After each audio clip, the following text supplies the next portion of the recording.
The rumors are true. Jamie Hyneman has been given the death sentence, and this time, it's final. The Mythbusters star who shot a cannonball through somebody's house back in 2011 is finally paying the ultimate price. After years of dangerous experiments, weapons testing, and breaking every safety rule in the book, the law caught up with him. His famous workshop is now empty, his tools confiscated. The man in the black beret who built killer robots and played with explosives for 14 years will never build anything again. Jamie Hyneman was never the kind of person who followed the usual path. He was born on September 25, 1956, in Marshall, Michigan. Not long after, his family moved to Columbus, Indiana, where they lived on an apple farm. That quiet farm life shaped a big part of who he became. From an early age, Jamie liked solving problems with his hands. While other kids were playing games, he was figuring out how things worked. His mother worked at Indiana University as a graduate librarian, and Jamie often spent time there, walking through rows of books and picking up knowledge in his own way. He finished school at Columbus North High School in 1974. By then, he already thought differently. He preferred figuring things out on his own, instead of doing things the way everyone else did. That mindset showed up clearly when he made a life-changing decision. In 1970, at just 14 years old, Jamie ran away from home. He had only $1.49 in his pocket. Not enough for much, but it was enough to get him started. He hitchhiked across the United States for 6 months. He traveled alone through cities and back roads. At one point, he was caught in California and sent to juvenile detention. Most kids would have been shaken. Jamie wasn't. He later said about the trip, "It was great. I had a great time." His parents didn't punish him the usual way. Instead, they sent him to a wilderness survival program in Wyoming. The idea was to give him structure and discipline. It didn't work the way they expected. Jamie loved it. He learned how to live off the land and how to keep himself alive in tough conditions. That experience turned into a habit. For years after that,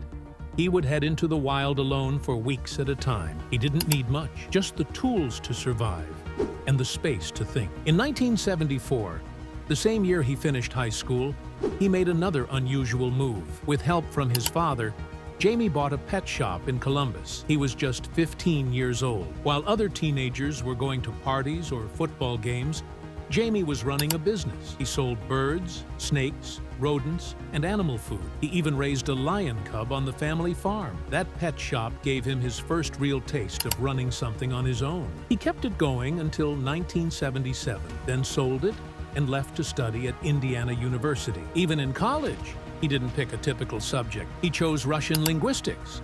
Not science, not engineering, something completely different. But that was the pattern with Jamie. He always followed what interested him, not what was expected. In 1981, he graduated from Indiana University with a degree in Russian linguistics. After graduation, he took a quiet job in Geneva as a Slavic collection librarian at the United Nations.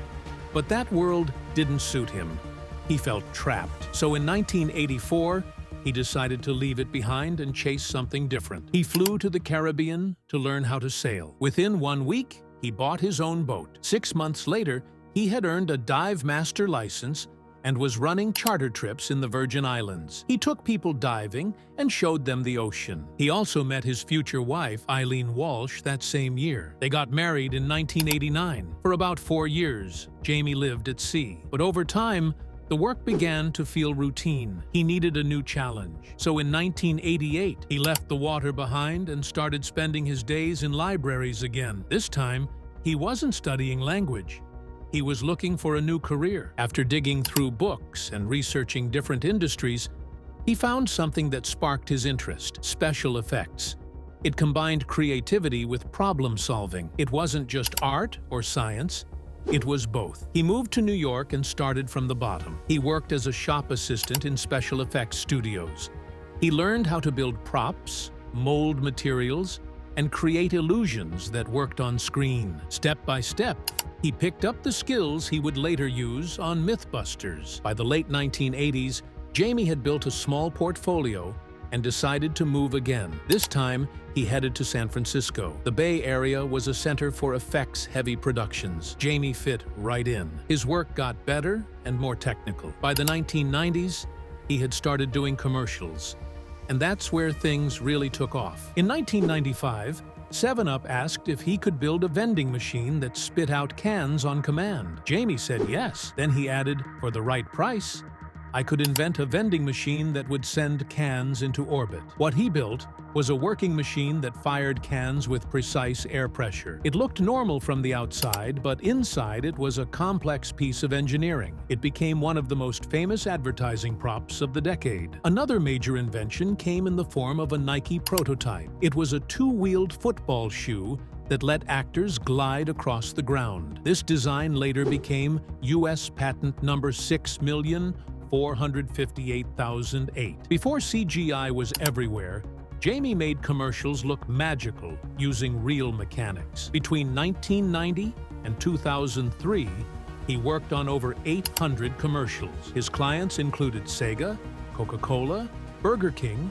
and Chevrolet. His skill made him a go-to name in the world of advertising. He could build something fast, smart, and strange, and make it work under pressure. In 1997, during the dot-com crash, Jamie made another bold move. He bought the failing model shop at Colossal Pictures and turned it into M5 Industries. The name came from Adam Savage, who meant to reference James Bond's gadget division but got the name slightly wrong. Adam later joked that Jamie never paid him the $50 he promised for coming up with the name. M5 was located at 1268 Missouri Street in San Francisco.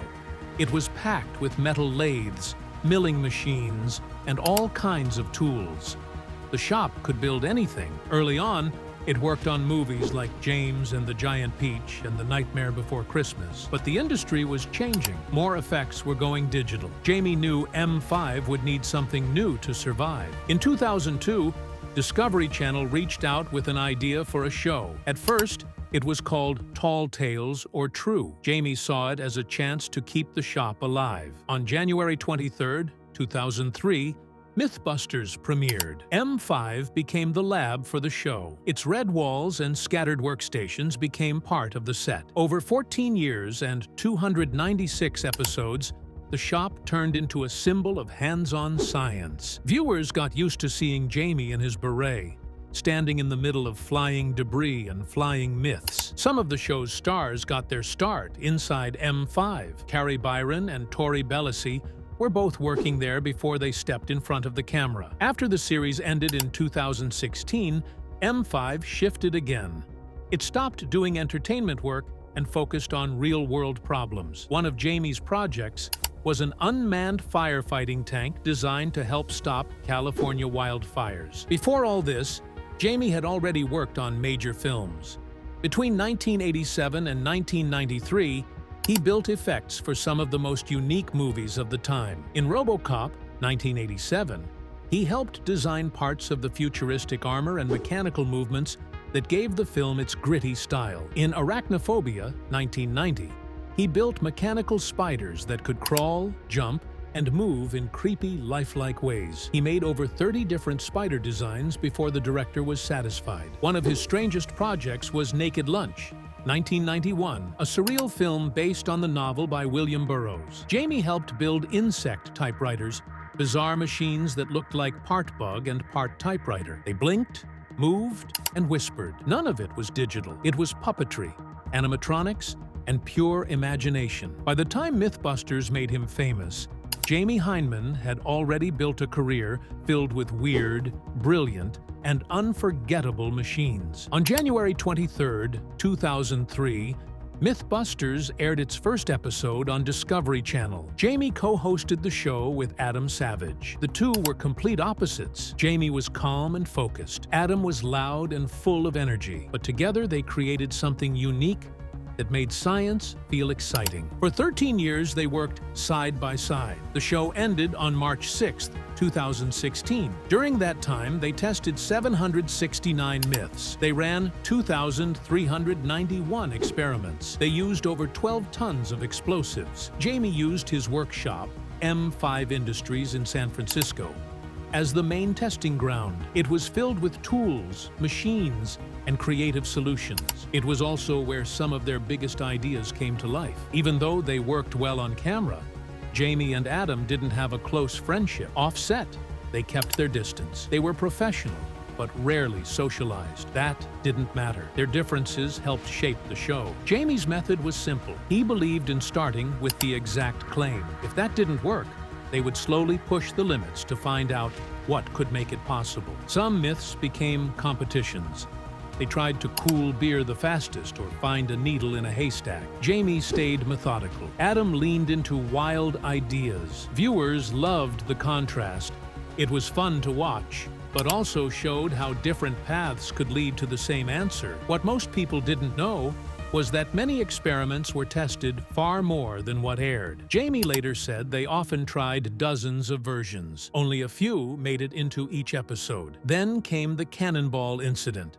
It happened on December 6, 2011. They were filming an episode called Cannonball Chemistry at a bomb range in Dublin, California. Everything was set up like usual. The goal was to launch a 30-pound cannonball into water barrels, but something went wrong. The cannonball missed the barrels and the safety berm. It flew out of the test range at 1,000 feet per second. It traveled 700 yards. First, it tore through the wall of a home where a couple was sleeping. It left a 10-inch hole in their bedroom.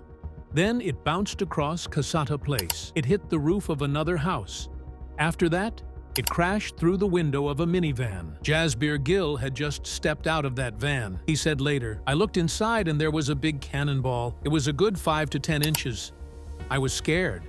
I was lucky my kids weren't in the van. No one was hurt, but the damage was serious."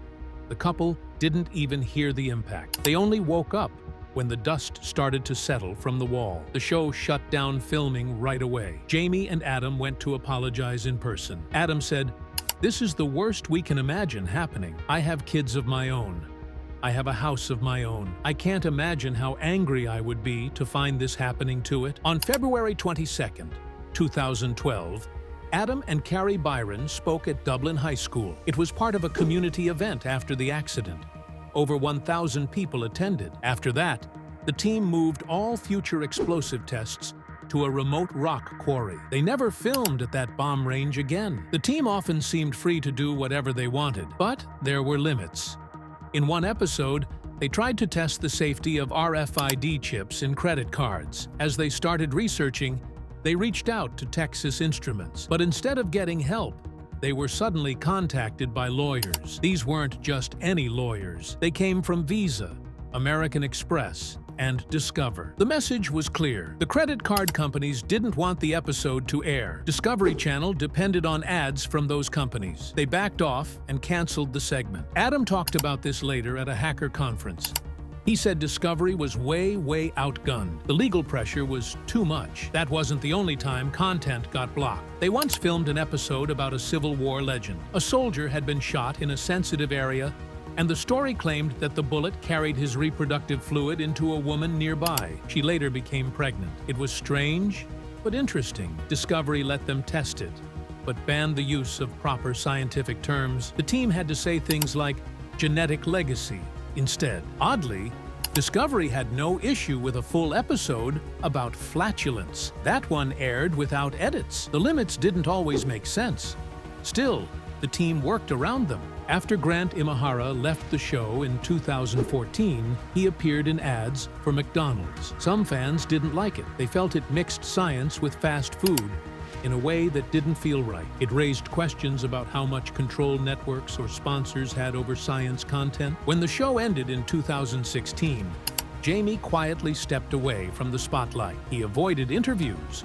He returned to building and inventing behind the scenes. But what he helped create never faded. Mythbusters inspired a generation. It made science fun and hands-on. It proved that asking questions and running tests wasn't just educational, it was exciting. Before Jamie Hyneman became known as the calm, mustached co-host of Mythbusters, he was already making waves in a different kind of battlefield. In 1995, long before robot combat became mainstream, Jamie unleashed something that would change the game forever. The machine was called Blendo. It didn't just compete, it terrified. Blendo was a full-body kinetic energy spinner, a type of combat robot that could slam into opponents with extreme force. The body itself spun like a giant blade. Jamie built the chassis using a Chinese wok. He powered it with a 5-horsepower lawnmower engine. The shell spun at 500 rotations per minute. That force drove the outer blades to speeds of 80 miles per hour. It wasn't just fast, it was violent. To control all that chaos, Jamie used about a dozen dual V-bearings on the beveled edges of the robot's body. These bearings helped keep the heavy spinning shell stable, even during powerful impacts. Adam Savage, who later joined Mythbusters, helped build the control system and electronics. Together, they created something unlike anything seen in the early days of robot fighting. Blendo entered its first tournament at the 1995 Robot Wars in San Francisco. In just 2 matches, against robots called Namreko and Domor, it shredded opponents so violently that arena debris was launched over the polycarbonate safety shields. Spectators were at risk. The organizers and their insurance company had to step in. They asked Jamie to withdraw the robot for safety reasons. Blendo was too dangerous to continue, but instead of being disqualified, it was named co-champion. That had never happened before. 2 years later, in 1997, Blendo returned. The arena walls had been raised, but that didn't help. After taking down robots named Hercules and Punjar, Blendo once again damaged the arena. Officials made the same call. Jamie was asked to withdraw, and again, Blendo was awarded co-champion. Despite its dominance in Robot Wars, Blendo didn't fare as well in later BattleBots competitions. The arenas were tougher, the opponents were smarter, and Blendo had a habit of tearing itself apart. Even so, its legacy remained. Blendo was one of the first combat robots inducted into the Combat Robot Hall of Fame. Years later, after gaining worldwide recognition on Mythbusters, Jamie took a step away from television and turned his attention to a very different kind of threat: wildfires. He created a remote-controlled firefighting vehicle called the Sentry. This wasn't a simple gadget. Jamie built it from a non-armored military tank he bought at a surplus store. He turned it into a tool that could drive into danger zones where humans couldn't go. The Sentry could be controlled using a virtual reality headset. That allowed operators to guide it through burning neighborhoods or forest areas from a safe distance. It streamed real-time video and data to firefighters' phones or headsets. They could choose between first-person view, third-person view, or a full overhead map of the area. Jamie explained how it could work during a major wildfire. If fire reached a residential neighborhood, the Sentry could be part of a mobile fire brigade.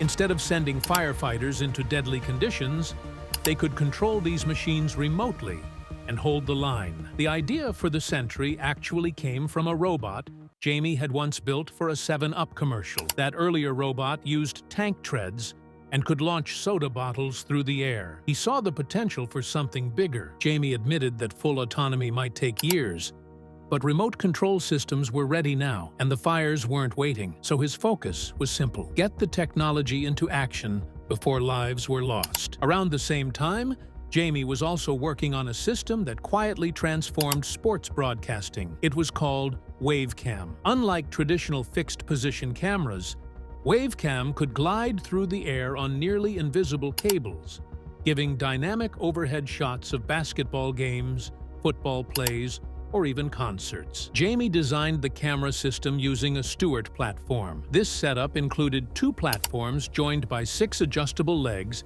that could extend and contract, allowing smooth motion in any direction. It used 6 high-tech fiber cables, thinner than fishing line, and nearly invisible when viewed on camera. Some called it a spider web in the sky. The first Wavecam system was installed in 2008 at Villanova University's basketball arena. It later expanded to their football field and then to major schools like Penn State, Alabama, and the University of Kansas. At full speed, the camera could travel 20 miles per hour, though it was usually kept at 5 to avoid startling spectators. The system cost between $50,000 and $150,000 depending on the size of the venue. Most required only 1 or 2 people to operate it. Villanova's basketball coach, Jay Wright, was one of the first to see its potential. He said the footage captured by Wavecam allowed players to study entire plays from above, helping them learn and improve. In 2010, Jamie received an honorary doctorate of engineering from Villanova for his contributions to innovation. But not all of Jamie's work was visible to the public. Some of it was so sensitive that it had to be hidden. During one Mythbusters episode, the team tested an urban legend about an explosive material that was supposedly easy to make. What they discovered was alarming. The myth turned out to be real. The material was not only powerful, it was simple enough that anyone could recreate it. The team made a decision that very few television shows ever face. They destroyed all footage of the test. Everyone involved, including Carrie Byron, Grant Imahara, and Tori Belleci, took a vow to never speak about the details. It wasn't for drama, it was about public safety. Not long after, DARPA, the Defense Advanced Research Projects Agency, put out a public request for help with unknown bomb risks. Adam Savage responded. He contacted them and shared what the Mythbusters team had discovered. It was a rare example of a science show directly influencing national security research. Throughout the 13-year run of Mythbusters, Jamie helped lead the way in responsible engineering. He insisted on censoring names of dangerous chemicals and explosive materials. He saw the impact of knowledge in the wrong hands and treated it with care. Behind the calm voice and serious face was a mind constantly weighing the risks of curiosity. In 1984, Jamie Hyneman was running a diving charter business in the Virgin Islands. He met someone who would change his life completely. Her name was Eileen Walsh. She was a science teacher, smart, curious, steady. Everything about her clicked with him. They spent 5 years building something strong before they got married in 1989. While Jamie was moving from job to job, figuring out what came next, Eileen was already rooted in her passion. She was teaching science and math at Encinal High School in Alameda, California. Over time, she became a respected educator in the state, even joining the California Science Teachers Association to help shape science education standards. Her work in classrooms was grounded and consistent. Jamie's life was full of motion, but somehow, the two of them balanced each other. When Jamie started working in special effects, it was the beginning of a new chapter. This path would eventually lead to Mythbusters, which launched in 2003 and ran for 14 years. Over 248 episodes, Jamie became known for his straight-faced delivery, his beret and mustache, and his no-nonsense way of testing outrageous ideas. And through all of it, Eileen stayed out of the spotlight. Their relationship was private. Jamie rarely spoke about his personal life, but in one interview, he said he was very proud of his wife. That one sentence said a lot coming from someone so famously reserved. What made their partnership even more unique was how their worlds sometimes overlapped. When Mythbusters needed a pool or a soccer field for experiments, they used the facilities at Eileen's school. Students got to see science being tested on a national stage right outside their classrooms. In 2006, the show even held a special event in Alameda to raise money for the school. It wasn't just about filming, it was about giving something back. Eileen and Jamie were both doing science in their own ways.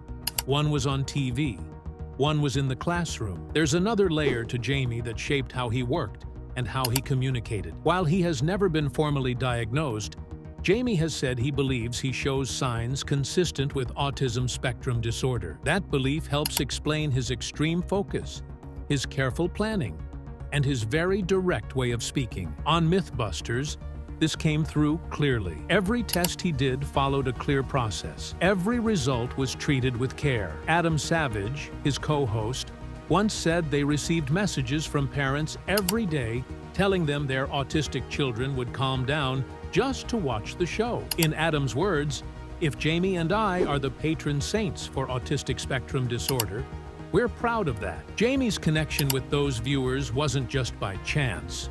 His personality and work style reflected the kind of logic and structure that many neurodivergent people value. He once said, "We weren't trained scientists. We just tried to do the best we could. We were methodical and careful. We were diligent about investigating these situations. And lo and behold, we came to understand that that's all science actually is." That simple idea, science as a careful way of thinking, was what made the show so powerful. In his personal life, Jamie has taken a similar approach. He's a staunch atheist, He doesn't just say he doesn't believe in religion, he explains why. In a 2013 interview on The Paul Mercurio Show, he said he had a problem with faith itself. To him, belief without evidence was something he couldn't accept.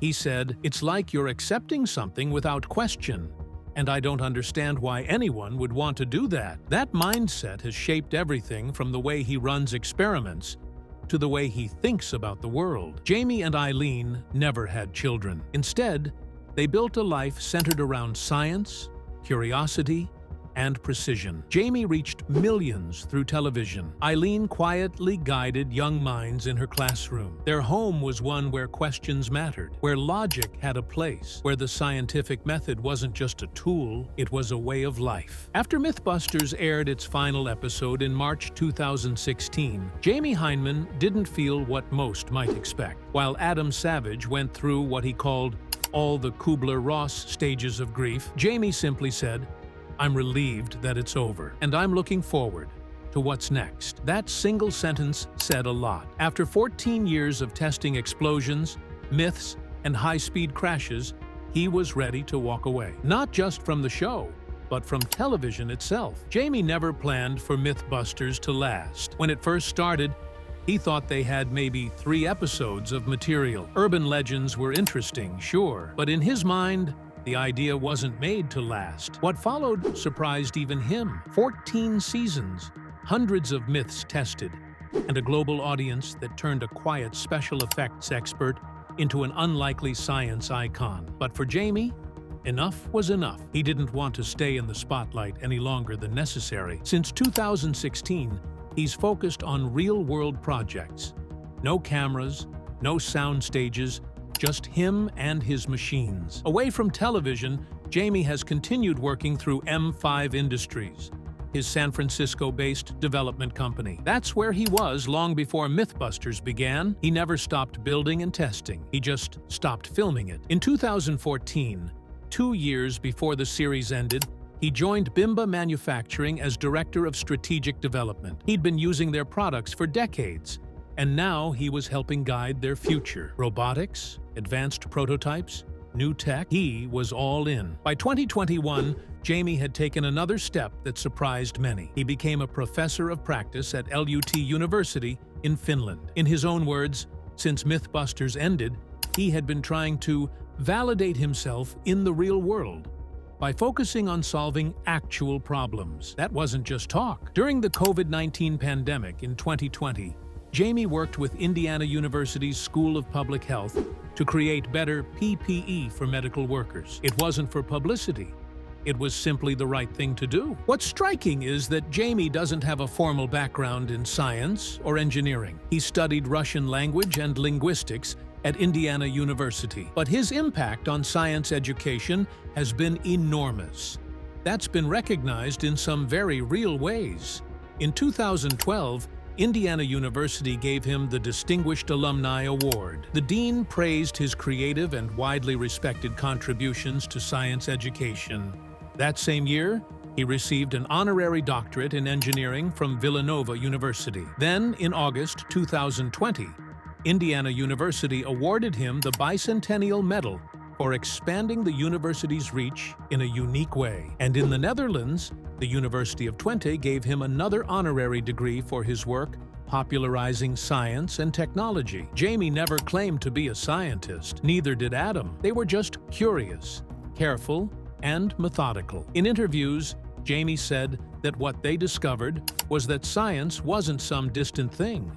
It was just people doing their best to understand how the world works. That simple truth connected with millions of viewers. Even after stepping back, Jamie's image stayed in pop culture. That trademark beret, the walrus mustache, the quiet stare, all of it became part of who he was. In May 2008, he and Adam appeared in an episode of CSI crime scene investigation called The Theory of Everything. They gave a silent thumbs up after watching a myth in action involving pepper spray and a taser, one they had already tested on their own show.